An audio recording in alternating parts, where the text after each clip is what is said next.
My name is Olle Johansson. I work at the Department of Neuroscience at the Karolinska Institute, and I'm heading a group called the Experimental Dermatology Unit. And for the last 35 years, we have been very much interested in health effects of man-made artificial electromagnetic fields.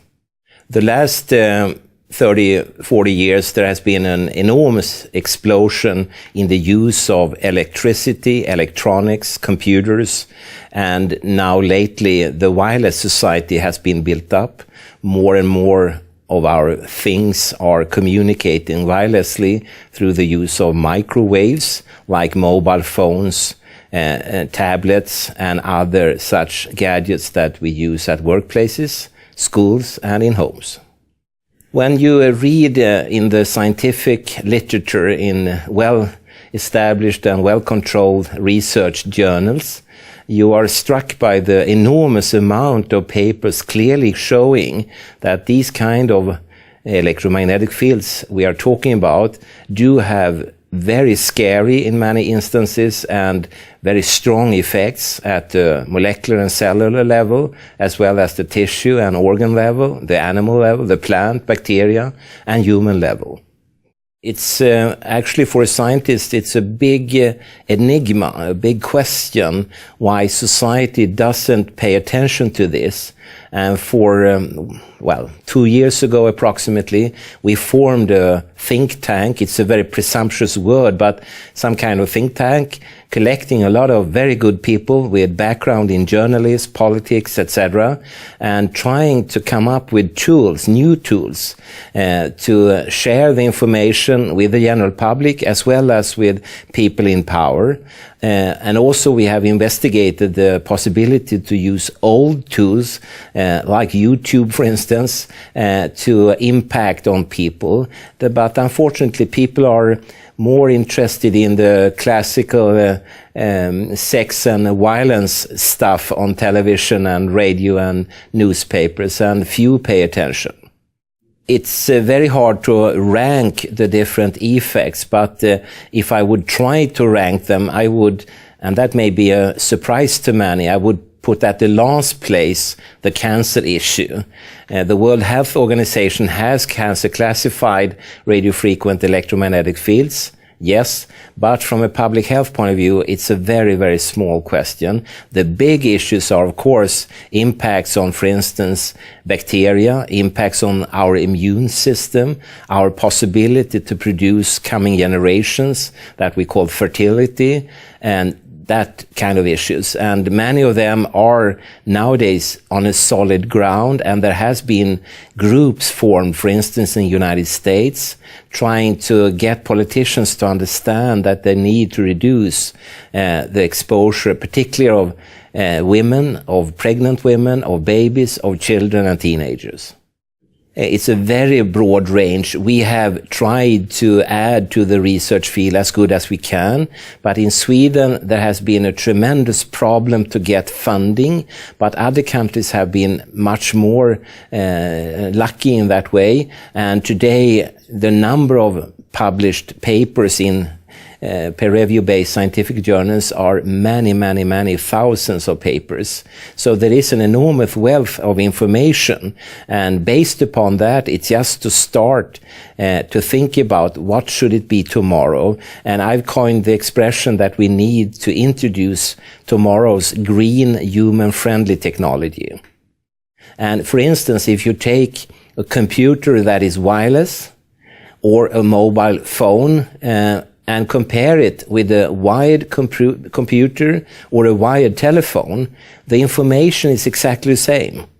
If I use a mobile phone, the things I say doesn't get more intelligent. It's just the same. So maybe the simple solution would be to take a few steps backwards and reintroducing wired systems, and especially in Sweden, we would be very happy because we have one of the biggest cable producers in the world in Sweden, so they would be very happy to re-cable the whole of society.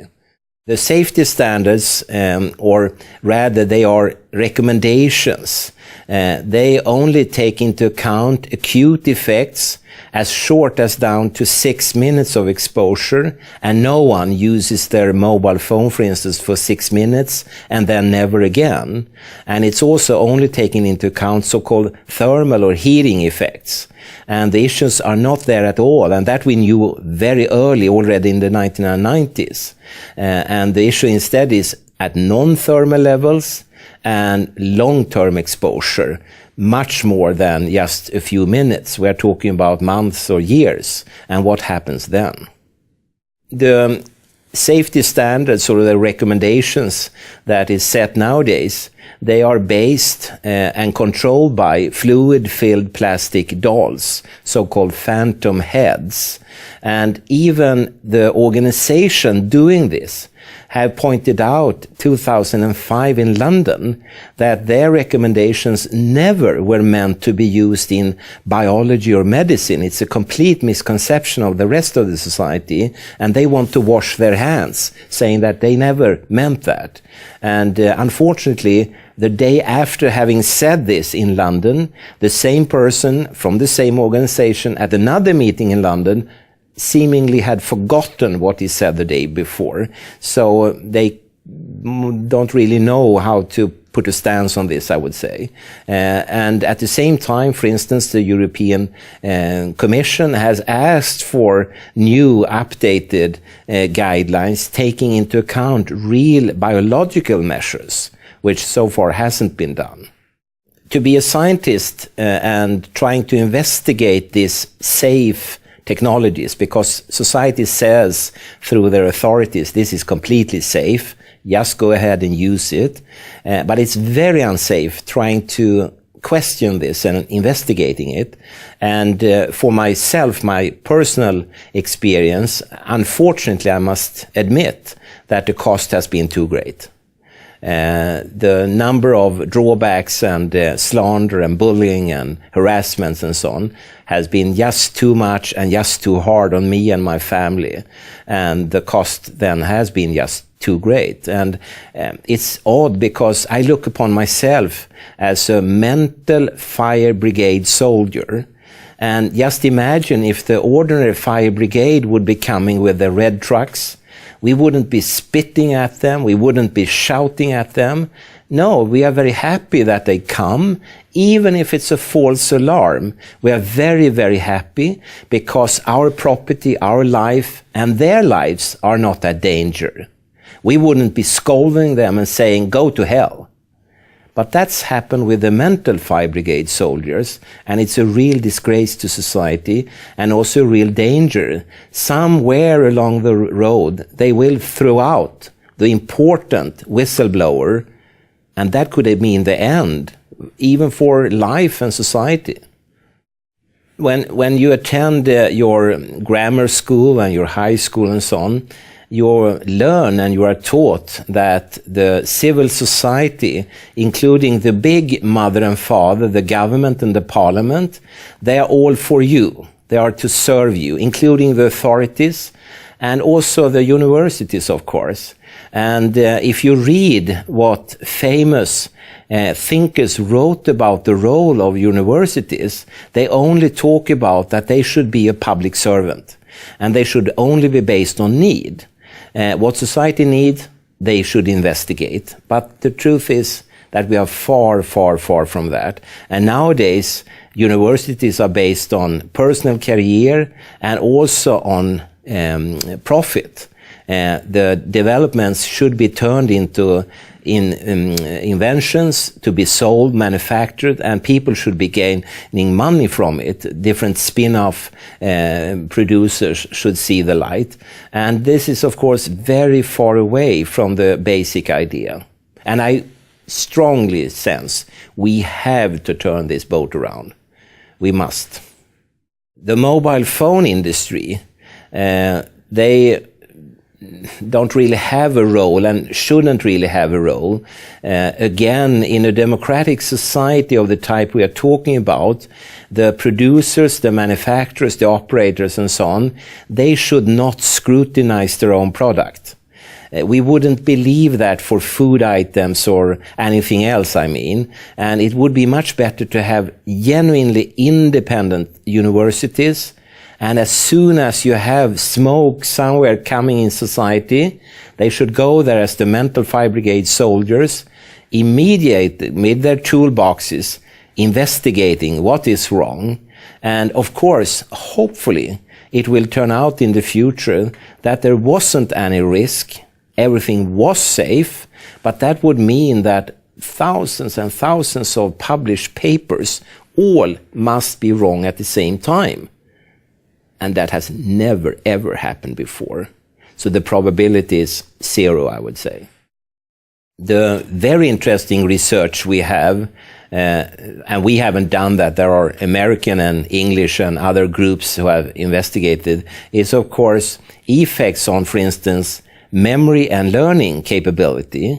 Already the real great scientist Henry Lai and his colleagues could demonstrate that rats that were exposed to the Bluetooth frequency of 2.45 gigahertz that we use for wireless devices a lot in our society actually decreased the short-term memory capacity and the concentration capacity in rats that were to follow mazes to find food. And when that was repeated, but using young boys instead, and in a learning task at a school, and in a very elegant double-blind folded experiment, it was shown that the boys that were exposed, they did less well on this learning task than the unexposed ones.